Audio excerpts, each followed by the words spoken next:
ñu ngi nuyu ñëpp di nuyu waa presse bi fi teew di leen masawu ndax biñ leen di yéegal waxtaan bi ak léegi defe naa gën saa gudd ñetti waxtu wala ñeenti waxtu la dem di am mbégte di nuyu ici ñuy seetaan ñëpp en direct moo xam ci télévision ci rajo wala ci internet bi di am mbégte nekk fi tey ak Cheikh Ahmed Tidiane Youm nga xam ne mooy coordonné le PUR di wax ci suñu tur nag ci suñu tur ndax ñoo jël suñu responsabilité pour ñëw jàkkaarloog askan wi waxtaan ak ñoom kenn yebaluñu fi xam ngeen bi mbir mi commencé ba léegi defe naa déggu leen ñu si ndax dañu nekkoon ci yeneen waaye dañu jàpp ni wax ju ne dañ koy wax ci jamonoom ndax Sénégal actualité day am rek ku nekk ku xam ak ku xamul ku nekk daal di créer sa propre vérité bu dee nag da nga dugg ci cacophonie boobu rek boo moytul sa baat kenn du ko dégg day doon une voix inaudible boole ko it ni baax na dara su amee nga bàyyi ba lenn daje ci ay mbir ci ay fait ni ko tubaab di waxee bi ñu jàppee ni nag wax jot na loolu tax man tey ma jóge fi ma newoon yegg si sànq jokkoo ci ak Cheikh Ahmed Tidiane moom mi si boppam mi ngi woon hors de Dakar ci benn dëj ñu daje fii pour waxtaan fii nag ñoo ko tànn ndax xam ngeen ni kenn ku ne ci ñun am na siège am waaye ñoo ñëw siège u taxawu ndax lan ndax symboliquement siège bi ak salle bii ñu ne dafa am loo xam ne fii lañ ko fase woon ci salle bi te foofu la ñu bëgg a tàmbale dinañu waxtaan ci ñetti pàcc bu ci njëkk mooy li nga xam ne xew na ci biir Yewwi ba tax ñenn ci kilifa Yewwi génn am lu ñu taxawee am lu ñu wax ñaareel bi mooy li xew ci dépôt liste yi ci boppam ñetteel bi nag te moo ñu ëppal yitte ñun mooy li nga xam ne moom la ñuy dëgmal ndax Macky Sall faaw ñu jàmmarloog moom loolu mënul ñàkk loolu moo ñu gën a yitteel fi mu toll nii donc pàcc bu njëkk bi dama bëgg a fàttali nit ñi nii fàttali ko sama bopp fàttali ko képp koy leader te bokk ci Yewwi Askan Wi waaye fàttali ko askan wi it su dee jar na ko sax ndax dafa mel ni askan wi daf ñëw jiitu ñun ci li nga xam ne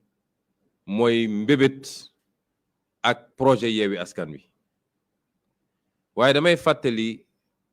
damay joxe benn mandarga liste yi ñu fi annulé bari na te du ay liste benn dëkk du liste benn département waaye liste nationale lépp ñu boole ko annulé ko ne sa parrainage matul pourtant coow li tollul nii de ñu ne benn liste Yewwi Askan Wi sur 53 xaw ma wala 54 boo ci boole liste nationale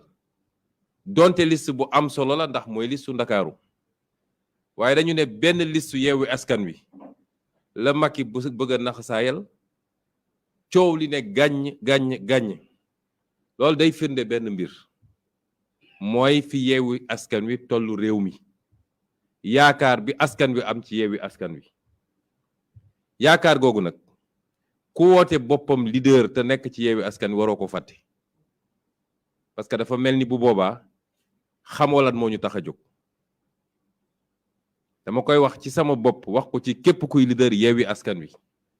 ndax yéen Yewwi Askan Wi dafa am fu mu jaar ba juddu ba taxaw ba nekk fii kon képp kuy leader ci Yewwi Askan Wi ak lu la mën a naqari dafa am fu muy toll su dee fàtte nga askan wi su dee fàtte nga askan wi xamoo lan moo la andi woon ci Yewwi Askan Wi parce que wax naa ko ñaata liste lañ fi annulé ñoom ñoo xam ne dañ leen ne du ngeen participer du tout ci élection bi ñun dañu ne ci benn département ngeen dul participer waaye semaine a ngi nii réew mi dafa taxaw ngir loolu gëm naa ni bu doon Benno Bokk Yaakaar la coow li du toll nii kon loolu firnde la ñun askan wi dese lu ñu dara te am na lu muy xaar ci ñun mooy ñu mën a fàtte suñu bopp tuuti waaye man la rek man la nañ ma fal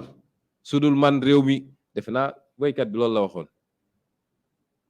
loolu dafa rafetul nañu waxante dëgg su ma defee précision boobu nag dinaa wax ni salle bii lañu daje gën saa gudd def naa war na def 15 jours ci gannaaw ñu réunion ñu ne léegi dañu war a tabb bi ñu waxtaanee Cheikh Tidiane wax fàttali na ko léegi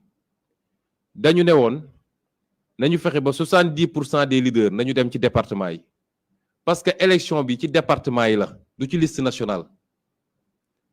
li gën a yomb ci élection législative mooy nga ne maa ngi làqatu ci liste nationale te dañ ma fexe ba def ma place bu may nekkee député waaye élection bi ci liste nationale ci liste départementale yi lañ koy gagné bañ na ba moom bi ñu demee ba coow am ci naka la ñuy def ba joxe 7 députés yi ñu war a mottali bi coow li amee dafa dem jël ay député ci liste nationale yóbbu ko ci liste départementale parce que foofu la enjeu bi te mu leer ni moom li mu am ci ay kàngam lay tabb ci liste ci département yi ba pare sàq xaalisu réew mi ay milliards jox leen dem leen ngeen gagné ci kon ñun bu dee ay leader la ñu am ay leader kii ne man maa ngi dëkk département sangam kii ne maa ngi dëkk département sangam même soo gañewul sax mais leader bu nekk war na am sañ-sañu peesewu moo nga nekk rek ci liste nationale teyit ak nu munti demee jàpp nañ ni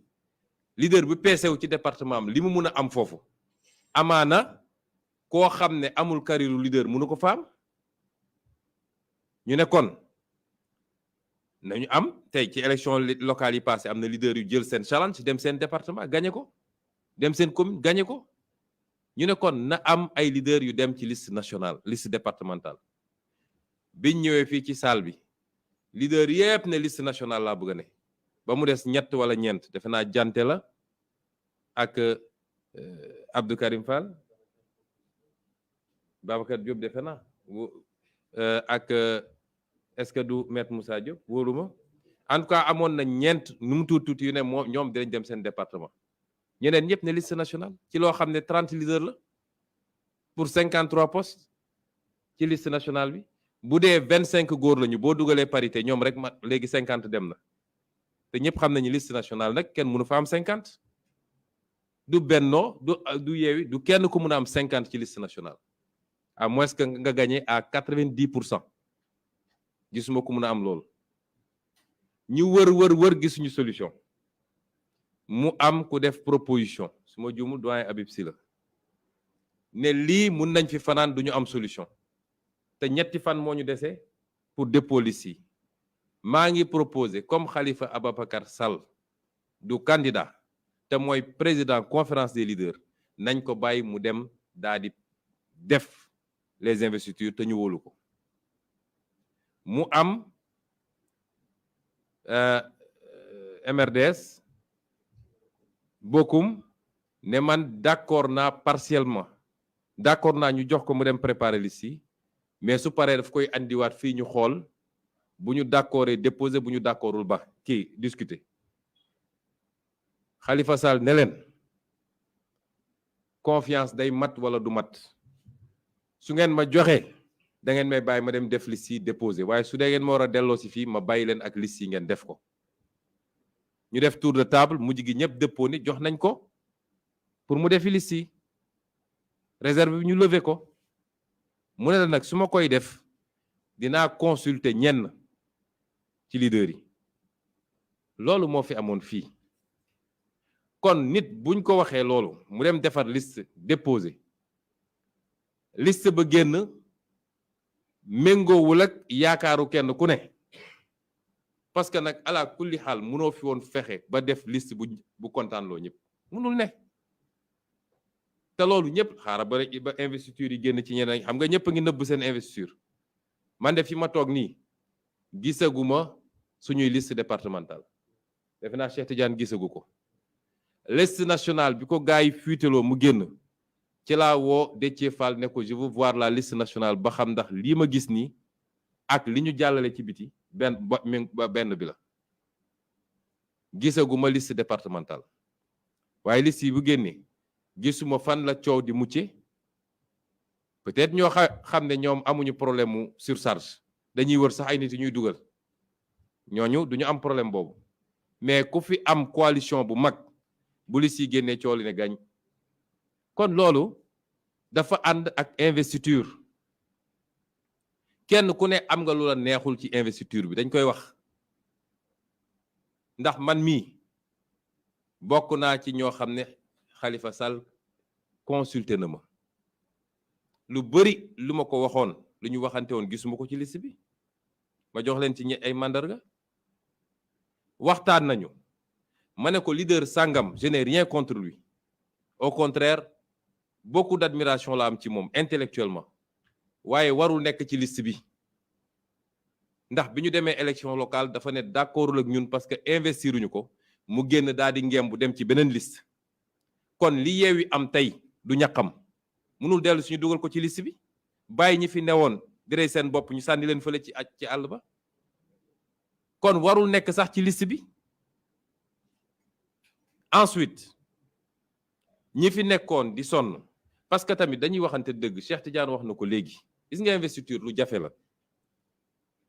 parce que bëgg nañ ko dégg bëgguñu ko dégg coalition bu ne dafa am parti yoo xam ne yàlla moo dogal ni ñooñu ñoo ëpp doole bu mobiliser jotee ñoom ñoo mën a mobiliser bu dem toog ci l'ensemble des bureaux de vote jotee ñoom ñoo mën a am l'appareil politique buy toog ci bureau de vote yi bu génne xaalis jotee ñoom ñooy génne xaalis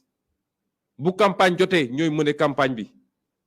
kon dafay jaadu ñooñu tam bu desee lu dul def ay investiture ñu fexe ba seeni militant bañ a décourager muy lu jafe nag yéen ñëpp gis ngeen li xew ci élection locale yi bëri na foo xam ne mënoon nañ ko gagner mais on l'a perdu parce qu'on a voulu faire des équilibres militants yi ne la lii d'accord ma ci parce que kii xamuñu ko musuñu koo gis fii ngeen xëy nañu moom ngeen di teg fii mais on a fait des efforts parce que ànd bu ne di nga essayer xam xool loo bàyyi kon parti yi nga xam ne tey ñooy tirer la coalition parce que c'est ça loolu nag yàllaa ko def bu ñuy def investiture dañ leen war a sédd dañ leen war a jox loo xam ne dina mun a sax tax ñu layoo ba appareil bi topp moom it parce que appareil bi su toppul du ñu am dara tous duñ ko am loolu jaadu na on dit que telle personne n'est même pas leader on l'a placé avant tel ou tel autre mais c'est benn appareil la bokk boo xam ne rôle bi muy jouer ci biir mbir mi c'est un rôle central pour ñu mun a am résultat bi ñu bëgg te malgré tout du ñu am lu ñu bëgg mukk parce que kenn ku ne ci ñun say parti ngi bëgg a tas parce que les militants à la base aussi ñoom jàpp nañ ni voilà ñun suñu parti ni mu toll et cetera et cetera te loolu it leader bu ne da ko war a bañ ak ay militants am na loo war a fexe ba yóotu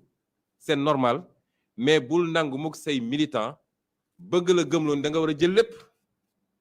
parce que suñu amul woon besoin def coalition kenn ku ne bu wóoloon ni moom mun na demal boppam moom dong jarul ngay dem coalition mais doone damay ànd ak nit ñi ba pare ñëpp dama leen ni wéq ñu dem fële man ma dem man dong donc loolu it ñun waruñu koo nangu suñuy militant bu li si génne di ngeen gis coow li bëri maa fi njëkkoon maa fi defoon lii maa fi la te amul lenn loo xam ne dafa méngoog li sénégalais di xaar ci ñun waaye maa war a falu loolu rek mooy coow li man la sudul man réew mi tas na parti bi tas na dem naa sama yoon pression yooyu souvent les leaders di subir mooy andi yu bëree bëri te nañ ko gis après mais comment trouver le juste équilibre muy exercice bu jafe donc ñu waroon def investiture ci base boobu. beneen mandarga bi ma mun a joxe man dama jàppoon ni bu ñu génnee ci loolu nañu xool ay leader yoo xam ne parce que gis nga mbooloo mooy doole. ku vivre lu ñu vivre mois de mars février mars bi année 2021 Sénégal yëpp bu ñu jóguloon taxaw lan la honorable Aïda Mbodj joué ci affaire bi lan la Mamba Guirassy joué ci affaire bi lan la Cheikh Bamba Dièye joué ci affaire bi lan la Dame Mbodj joué ci affaire bi pendant ce temps amoon na ay leader de mon parti yoo xam ne ñemetuñu woon sax jël seen téléphone nee nañ ils étaient sur écoute dem wut fu ñu gas suulu kon dafa am loo xam ne dañ ci toll da nga soxla doole ñëpp pour jëlee fi li fi ne loolu indi coalition et il faut trouver le dosage qu'il faut le dosage parfait n'existe pas te du mus a exister mais su dee def nañu loolu man jàpp naa ni am na ñoo xam ne peut-être yoruñu appareil yu rëy rëy yoruñu parti yu rëy rëy mais man gënuma leen sonn ci coalition bi bu ñu dooree ba léegi ñu ngi fii ci premier rang yi fu ñu mus a fanaan àll ñu nga fa fu ñu mus a et cetera ces gens-là mérité ñu xool nu ñuy def ba ñu figurer en bonne place ça n'a pas été le cas pour certains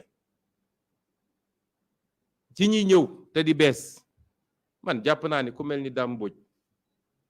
su taxawoon assemblée mais c'est un bon député te je l'ai défendu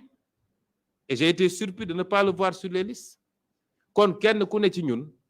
am nga lu la neexul ci liste bi dañuy waxante dëgg rek kenn ku ne am nga ko mais est-ce que mun na justifier ñu ne tey ñu tas coalition bi bu dee Sénégal moo ñu tax a jóg parce que Sénégal jeexul de commencé gul sax te bu ñu yàlla mayee ñu egg fi ñu bëgg a yegg bu dee servir rek moo tax nit ñi jóg liggéeyal askan wi ba dugg boîte vocale comme disent les gosses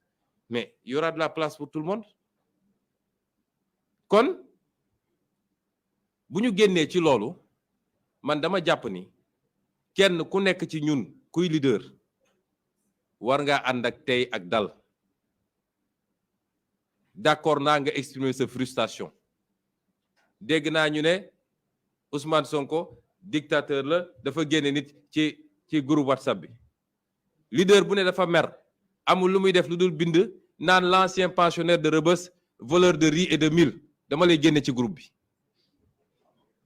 duma ci waxaale parce que c'est incorrect kooku démb ak barki démb xama woon loolu ci moom bu la defoon deuxième place nga ne wu waaji mooy waaja def la foofu nga dugal di saaga ma génne ko ci groupe bi te ku fi saagawaat ma génne ko ci groupe bi amul luñ ciy xaar donc groupe bi c'est un groupe ouvert débat yaa ngi ci yum gis na ku nekk ngi wax loo xalaat avec des mots yenn saay sax truc mais ay xaste ak ay saaga xaju fa groupe bi man maa ko créé ku ci wax lu dul noonu dama ko ciy génne et je l'assume alors donc ñu bëgg a wax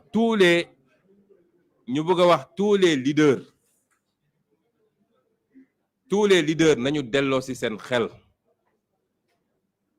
askan wi dafa am yaakaar ci Yewwi Askan Wi te Yewwi Askan Wi nag dara mënu koo tere continuer nekk li mu nekk bu soobee yàlla dara bëgg nañu ñëpp ñu dajal leen continuer liggéey gën a yaatal sax mënuñu téye ku bëgg a dem déggaguma ku ne démissionné na déggaguma ko peut-être am na déggaguma ko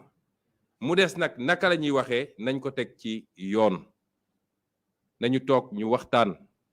et qu'on laisse de côté les procès d'intention su doon man maa def investiture yi tey coow dina am parce que dina am ñu dul d'accord kenn kuñ ko joxoon ci ñoom coow dina am parce que dina am ñu dul d'accord kon projet la ñu am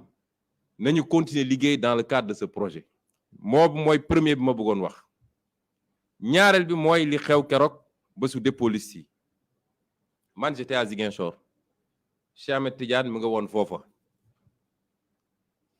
man biñ ma woowee vers 18h yéegal ma ni lundi 18h yéegal ma ni problème dafa am ci Dakar mbir mi daf ma bett parce que man jàpp moon ni pour man instant boobu nit ñi génn nañu DG ba ñibbi parce que ku dugg 20h ou 21h la veille ba 18h le lendemain biñ ma wooyee ne ma problème dafa am ci liste Dakar bi man je n'en revenais pas Khalifa Ababacar Sall moo ma woo ne ma problème am na ci 7 députés Dakar yi te li andi problème bi mooy ñun dañoo defoon préparer investiture ba pare bu ñu demee ba war a yeggali dimanche xam ngeen ni dimanche la woon date dépôt bi dimanche vers midi la ñu trouvé un accord gars yi ñëw signé fii au premier ak waa wàllu ñu war a reprendre l'ensemble des départements loolu du liggéey bu ndaw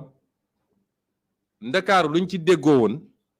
mooy juróom-ñaari député la ñun dinañ ci am juróom-benn wàllu Sénégal am ci benn bi ñu demee def le travail ci wàllu département bi ñoom nee nañ dañoo jàppoon ni wàllu benn lañ ko waroon jox boo xam ne jigéen la wàllu ne déedéet comme benn rek ngeen ma jox góor la war a doon loolu moo andi woon blocage bi biñ ma woowee wax ma ko man li ma leen njëkk a wax mooy jox leen wàllu góor daal di dugal benn jigéen rocci benn góor ñu avancé parce que wax dëgg yàlla su ñu demee ba ne liste Dakar am na problème ñu naan benn góor ak benn jigéen bu ñu waroon def nii moo ko andi du ñu xam lu ñuy wax askan bi donc génne leen benn góor loolu 18h ba 23h et quelque ci loolu lañ ne woon ñu ne dama dégg ñu bari ne Khalifa Ababacar Sall moo ko def moo ko tey te dafa bëggoon piéger parce que Barthélemy la bañ mu def lii et cetera loolu dara du ci dëgg dara du ci dëgg te dama leen ci wax ay firnde yu leer vers 20h bi ma waxee ak Khalifa dama ko ne Khalifa diggante Babacar Mbeng ak Pala Samb génne ci kenn nga dugal benn jigéen ñu dem déposer liste bi mu ne ma il faut ma waxtaan ceeg Barthélemy Diaz parce que Barthélemy Diaz tient à avoir ses 3 députés, ses 3 hommes à Dakar 21h ma woowaat ko ne ko est-ce que réglé ngeen ko mu ne ma xaaral ma woo Barth mi ngi woo Barth def ko haut-parleur maa ngi koy dégg bi mu ko waxee Barth daf ko ne mënuñu changer parce que fi ma ko teg mooy dama soxla ñu may jàppale ci campagne bi Dakar il faut ma am ay maire yoo xam ne mën nañu xeex te dinaa mun a ànd ak ñoom ci campagne bi donc su ngeen ma génnelee maire yooyu dinaa am problème pour battre campagne ma ne ko Khalifa raccrochel s'il te plaît mu raccroché ma ne ko waatal Barth nga dugal ma bi mu woowee Barth dugal ma li ma la wax ni c'est 21h et quelque lundi ma ne ko Barthélemy génne leen benn góor ngeen dugal benn jigéen parce que du ñu liggéey li ñu liggéey ba egsi fii ñu naan ñu benn góor ak benn jigéen ñu nar a yàq suñu liste et li ma la wax nii c'est pas une consultation parce que doo leader c'est des leaders qui décident ici li ma la wax c'est une décision on va sortir une femme un homme et on va mettre une femme ñu waxtaan mu ne ma d'accord na nañu xool léegi moom Khalifa na woo Pala pour wax ko ñu arrêté loolu bi ma toogee ba 22h il y a pas d'évolution j'ai appelé Déthié Fall ma ne ko Déthié non yum mii moom ma woo il était à la direction générale des élections mu ne ma il y a un problème et cetera ma ne ko passe ma Déthié il me passe Déthié ma ne ko Déthié génneel un homme nga dugal une femme tu déposes la liste parce que tamit nag coalition bi diw moomu ko diw moomu ko fait ça ñu avancer il me dit écoute nañu xaar tuuti comme dañoo ànd bu rafet ba fii nañu xool nu ñuy def ak suñu nos amis de taxawu pour bañ mu mel ni dañoo wañ seen loxo forcer leen def affaire bi ma ne ko léegi Déthié suñu toogee ba 23h30 minuit waa taxaw décision qu'est-ce qu'on fait mu ne ma boobaa je prends mes responsabilités je fais ce que j'ai à faire je dépose ma ne ko d'accord noonu ba Khalifa vers 23h et quelques mu ne ma on a trouvé un accord on va sortir par là et on va mettre Ngoné Mbengue lii soo gisee ma wax ko c'est pas que dama bëgg a nettali ay affaire biir mais dama bëgg ñu génne lenn mooy les gens de mauvaise foi nga xam ne duñu wax dëgg mukk ak nu ñu def ba yàq jàpp nañ ni mun nañu féewale Barthélémy Diaz ak Khalifa Sall wala Ousmane Sonko ak Khalifa Sall dégg naa ci kenn koo xam ne dafa fen ba ñuul kukk ngeen jégal ma ci kàddu gi kilifa yi du mu mus a wax ci àdduna ba suba ba ngoon jot du dëgg naan Sonko a dit à Khalifa allez-vous xam nga mag mu toll noonu nga xam ne tey li la dese ci dund li nga dund moo dese la dese dund ngay wax loo xam ne dara du ci dëgg kon ñooñu laa bëgg Sénégalais yi xam ni fii problème amu fi lii rek la du benn complot du loo xam ne Macky Sall moo jënd Massamba wala Mademba amul ci Yewwi Askan Wi du loo xam ne lu ñu complot la pour casser la carrière de X ou Y amu fi kenn ku nekk c'est de bonne foi Khalifa a tardé à prendre une décision parce que dafa bëggoon waxtaan ak Barthélemy ba ñu déggoo Barthélemy a tardé à lâcher parce que dafa jàppoon ni équipe bii la soxla pour mun a gagner Dakar c'est tout amu fi leneen mais ku nekk yor sa làmmiñ mbër et puis nos adversaires la foog ni mën nañu jaxase Yewwi Askan Wi laaj leen kan mooy Saliou Sarr ñoom dinañ am leen doy ñu ngi ñëw ci loolu kon lii moo fi xew il n'y a pas de problème entre Khalifa Sall ak Barthélemy entre Ousmane Sonko ak lii certes il y a eu de la négligence humaine certes il y a eu des erreurs et nous les assumons mais de là à vouloir yóbbu affaire bi fenn loolu amu fi et tout ce procès qu'on est en train de faire à Khalifa Sall il faut que ça s'arrête c'est faux nit ñi mun nañu bañ a kontaan ci investiture yi mu def ça c'est autre chose mais wax ni dafa jaay liste bi dafa lii dafa laa loolu amu fi la ca des nag ba ñu demee ba décider ne dañuy dem déposer la xew foofu direction des élections foofu it erreur humaine la parce que boobu ñoom def nañu 24 heures foofu plus de 24 heures ku dugg 20 heures ba le lendemain 23h45 nelawuñu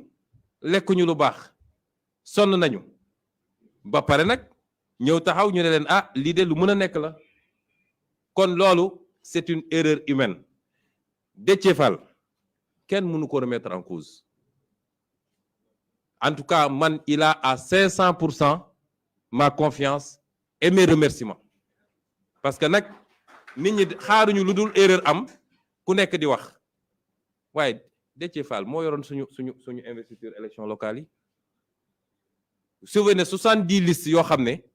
daw na subaak ngoon ànd ak avocat yi bi sous-préfet ak préfet ak ñoom ñëpp def seen gàngoor googu di yàq suñu liste yi kooku mënuñu xëy tey depuis combien de temps la nelawul siège am lay fanaan ànd ak informaticiens yi depuis parrainage ba ni ñuy déposer liste yi ba ni may wax ak yéen nii ma nga ak avocat yi ñuy préparer des recours les gens sont tranquillement dans leur salon taal seen truc yàkkamtuñu lu dul erreur bu ndaw am ñu loo mës a def ci àdduna baaxatul faut qu'on arrête ça d'accord erreur am na négligence am na peut-être même naïveté am na mais loolu mun na dal kenn ku ne ci ñun ça ne remet absolument pas en cause ni l'intégrité ni l'engagement ni la probité ni la détermination des gens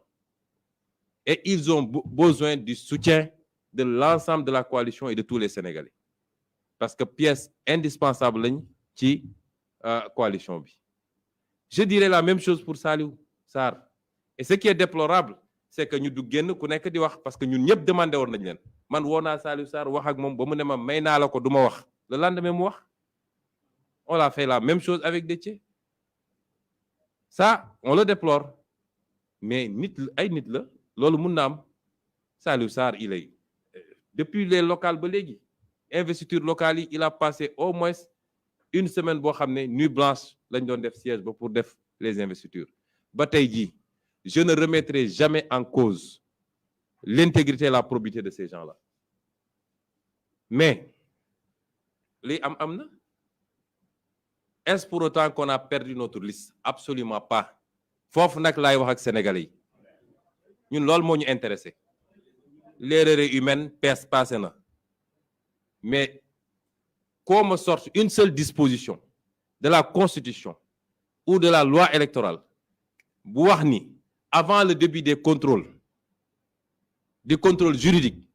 que kenn mënul ñëw rectifier une liste y en a pas amul amoon na ci loi yu njëkk ya ñu dindi ko depuis 2001 amul 2021 du moins donc amul la direction générale des élections bu ñu fontoo nit ñi parce que administration suñu la andilee courrier da nga koy jël amoo droit ne du ma jël courrier bi même sooy instruire après ne ko rejeté na depuis quand l'administration vous amène un courrier nga ne du ma ko laal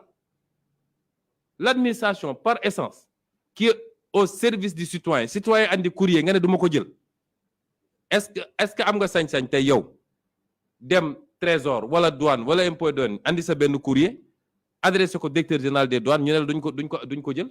dañ koy jël même suñ la dul tontu wala même suñ koy rejeté mais dañuy jël courrier bi au nom de quoi commissaire Sarr ne moom du jël courrier bi loolu voie de fait la déni d'administration la et c'est très grave et nous les poursuivrons pour cela parce que c'est très grave ce qu'ils ont fait dem nañu Sénat ñu jël c'est bien le président du Sénat était très gentil mais il n'a qu'à dégager parce que amatul mandat il n'a rien à faire là-bas 2001 ba léegi xam nga 2000 kañ nga toog fii rek kii kooku da leen di sourire nii rek mais lu ko Macky wax mu def ko il n'a qu'à dégager donc loolu moo fi am li ci des suñu liste bi bu Dakar c'est une liste qui est recevable et qui devait être reçue c'est ça la vérité administration nag problème la ci Sénégal bu dul préfet di ministre bu dul ministre di DG mais loolu il faut que ça s'arrête mënul continuer noonu notre liste est recevable et elle sera reçue mais li gën a garaaw cette même DGE a admis et a reçu et a validé les parrainages de Benno Bokk Yaakaar lan la yoon wax yoon nee na warul dépasser temps bu dépasser benn c'est-à-dire du ma ne benn nit sax bu parrainé waaye benn tànk sax bu débordé dàq nañu liste boobu loolu la yoon wax conseil constitutionnel feddali ko ci li ñuy wax jurisprudence Gakou tey ñu ne dañuy jël parrainage Benno Bokk Yaakaar te Benno Bokk Yaakaar dafa déposer lu ëpp loolu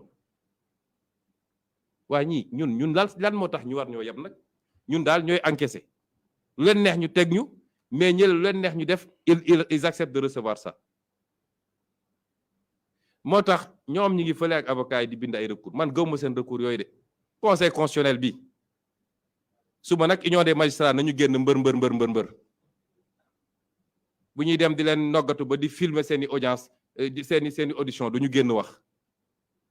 gis nga réew mi suñu moytuwul administration justice ak Macky Sall ñoo ko nar a taal moo wax ko ñëpp dégg ko nag parce que doole gi ñuy jaay nit ñi mun nañ ko jënd ëpp ñu ci réew mi de ëpp ñu doole tax xam nañ ci dara fit bi ñuy jaay parce que ñi ngi làqatu ci gannaaw alkaati te nañu fexe nag bis bu ñu ñàkkee nguur nañu am ngor ñun nii ñu ñemee taxaw ak ñoom ñu yor nguur ñor justice yow lépp ñuy xeex ak ñoom bu fi kenn dem ci sëñ si naan daf maa bëgg a tëj de yëfu yàmbar yooyu amatu fi de ils n'ont qu'à encaisser xëy wër ci rajo yi télé yi di saaga nit ñi di wax parce que yaa ngi làqatu ci gannaaw alkaati yaa ngi làqatu ci gannaaw justice yaa ngi làqatu ci gannaaw Macky Sall loolu yëfu buqat la ñun nag li ñuy wax dafa leer te li may wax nii Yewwi ak Wallu la concerné parce que sacrifice yi ñu def alliance bi ñu def ak Wallu c'était pas évident du tout ndax ku fi nekk rek xam nga ni ñoll yu am ci diggante yi xaw naa bëri li nga xam ne mënoon na nekk ay obstacle bëri na waaye bu ñu demee ba def ko dafa fekk dem nañ ba gis ni réew mi moo ñu war a gënal suñu bopp téeméeri yoon te il faut ñu sauver réew mi alliance boobu nag la Macky Sall bi mu ko yéegee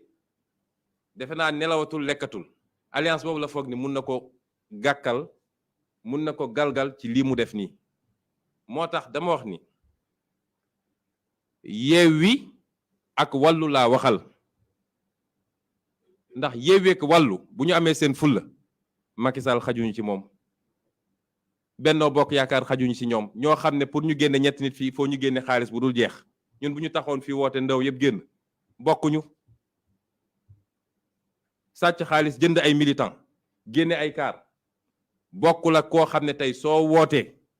askan wi doylu la génn uysi la ñaar yooyu bokkuñu bu ñu amee suñu fulla liste Dakar nañ ko dugalaat waaye bu ñu amee suñu fulla Benno Bokk Yaakaar warul participer ci élection yi coow li loolu la Benno Bokk Yaakaar dafa warul participer keneen ku mu doonoon fii ci coalition bu Sénégal doo participer ci élection yi pourquoi Benno gis naa ay soi-disant analyste ak Sénégal ñi ko gën a yàq nag xaw ma société civile la ñuy woot seen bopp xaw ma di wër télé di wax lu dul noonu suñ leen joxee xaalis rek ñu yor seen làmmiñ di mbër-mbëri du ñu wax mukk dëgg ñu naan ay nañu ut solution nañu truc bu dee dañu war a nañu bàyyi liste Dakar pour mun a justifier ni ñuy bàyyee liste Benno Bokk Yaakaar kon ñi ñu bloqué yëpp ci parrainage nañu leen bàyyi ñu ñëw la loi c'est la loi ku mu doon rek dafa war a dal sa kaw ni muy dalee ñëpp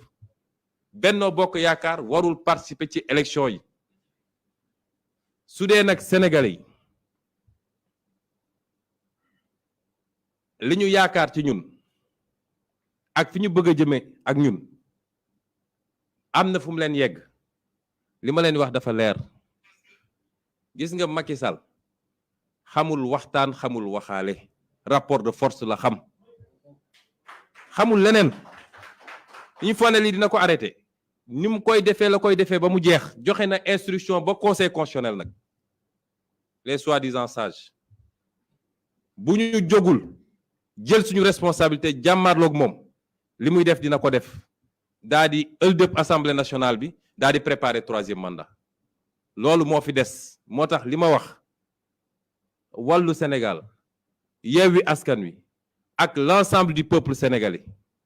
parce que nag yaakaar gi peuple bi amoon mooy enfin depuis 2012 élection bu jaar yoon dina fi am et pour la première fois cohabitation dina am Sénégal comme ça risque de se passer en France loolu la Macky Sall bëgg a compromettre loolu du mbirum Ousmane Sonko de du mbirum Cheikh Tidiane Youm du mbirum Massamba ak Mademba mbirum sénégalais yi la sénégalais yi ñoo warul nangu une élection au Sénégal sans la liste